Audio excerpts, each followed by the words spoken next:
Hello, my name is Audra Platt, and I'm an estate planning attorney here at the Pittman Law Office. Today, I'm going to discuss your living will.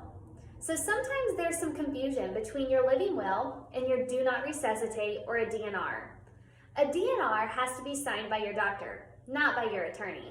But a living will is usually part of your estate plan. So a living will comes into play if you have one of the following three conditions. If you're in a persistent vegetative state, if you're in an end-stage condition, or if you're terminally ill. Now, if you fall into one of those three, you have to have two doctors that agree that you fall into one of those categories, and there has to be no chance of recovery. So this document says, if I fall into one of those three categories, then I do not want to be artificially prolonged. So this living will is very different than your last will and testament. Your last will and testament comes into play after you pass away, and it says, hey, here is my will, and this is how I want my assets to be dispersed.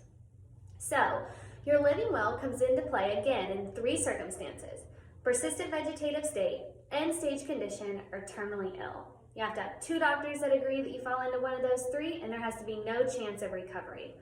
So if you have any questions about your living will or any of your healthcare or estate planning documents, please do not hesitate to reach out to the Pittman Law Office. Our number is 352-399-6944.